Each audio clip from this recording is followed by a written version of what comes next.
안녕하세요. 주식 정리해드리는 주정남입니다. 오늘도 시장 정리 한번 해보고 그리고 나서 개별 종목 한번 보도록 할게요. 지금 제롬 파월 의장이 연임하면서 고용과 인플레에 적극 대응하겠다라는 의지를 밝혔죠.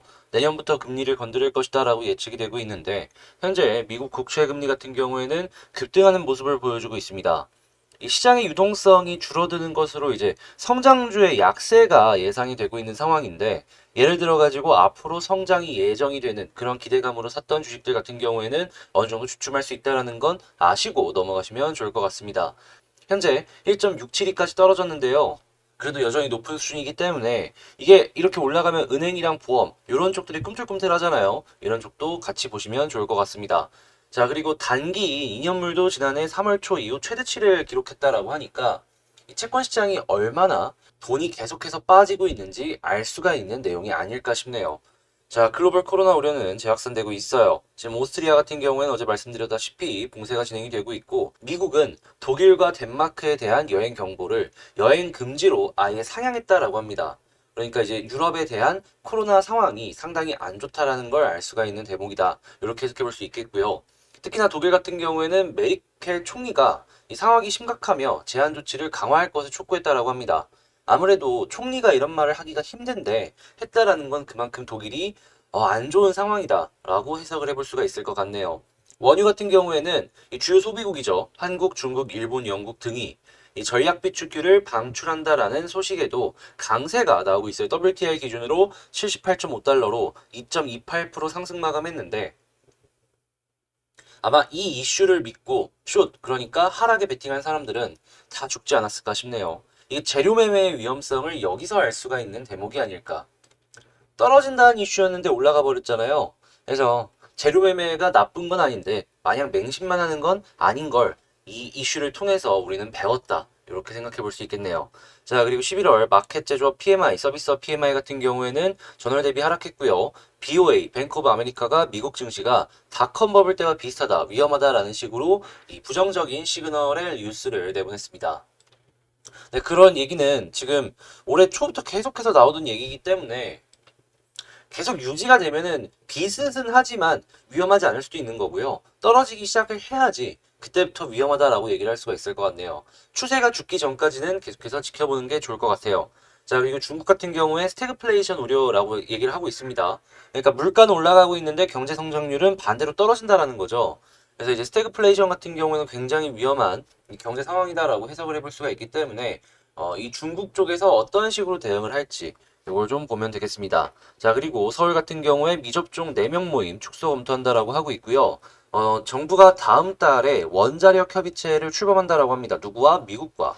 이 탈원전 정책을 기조를 유지를 하면서 이 원자력 협의체를 출범을 해서 해외 다양한 나라들로 원전을 수출하려는 그런 움직임이다라고 해석해 볼 수 있겠는데요.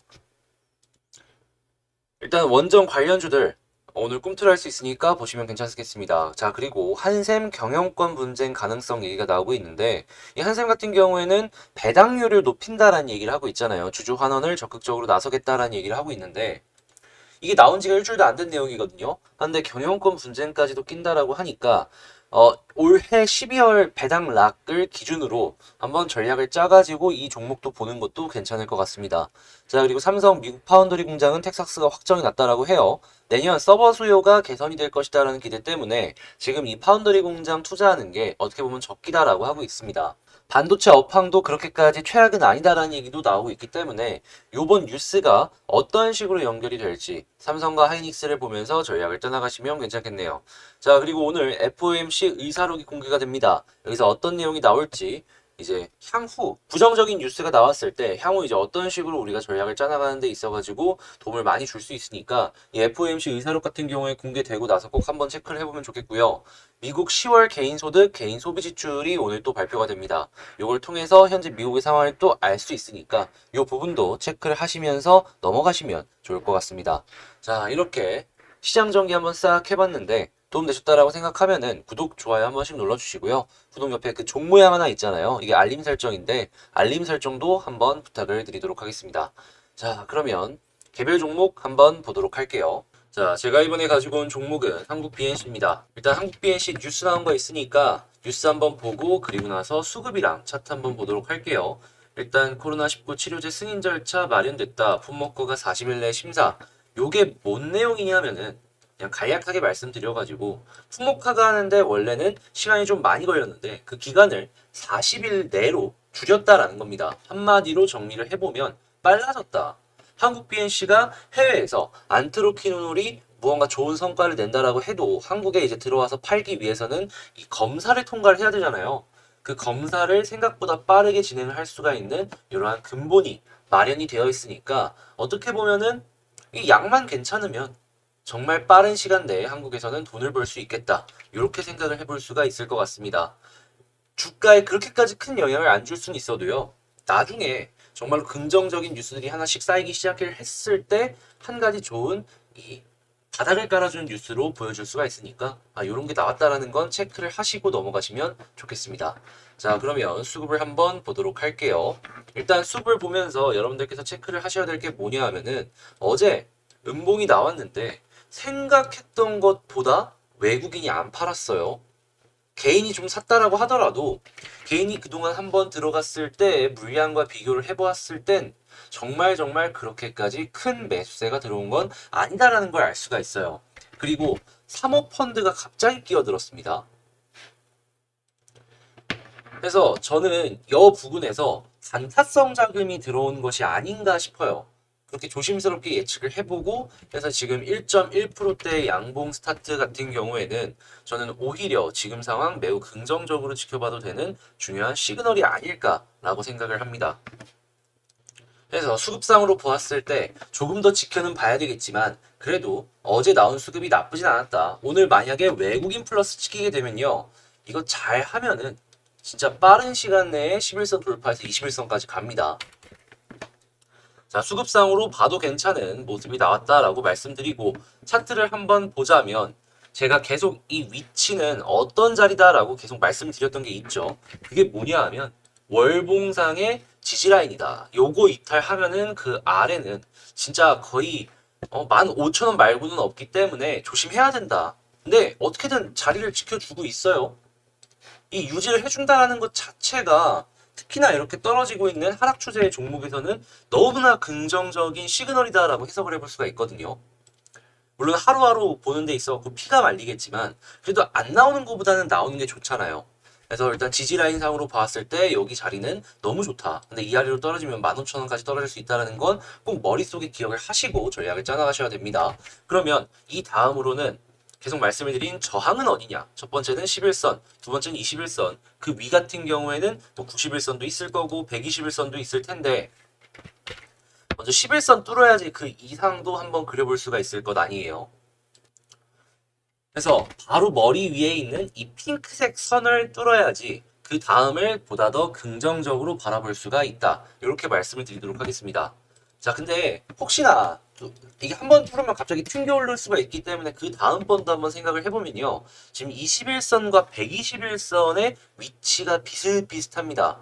저항이 두 개가 겹쳐 있다라고 생각을 해볼 수가 있거든요. 그럼 그만큼 단단하다라고 해석을 해볼 수도 있겠지만 뚫게 된다면은 여기서도 정말 많이 튕겨 오를 수가 있다라고 해석해 볼 수가 있는 겁니다.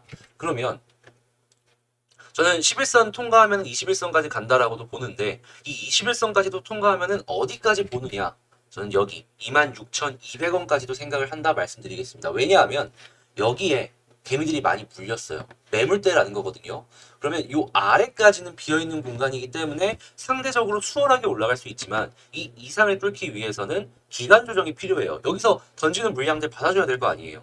그래서 거기서 나오는 시간이 조금 많이 걸릴 수는 있을 것 같다라는 것만 말씀을 드리고요. 그리고 만약에 여기서 11선까지 뚫게 되면은 쌍바닥까지도 거의 완벽하게 그려지는 모양새이기 때문에 몇 가지 상승을 위한 시그널이 만들어지고 있는 지금 상황 조금 더 지켜봐도 괜찮을 것 같다라고 정리해 볼 수 있을 것 같습니다.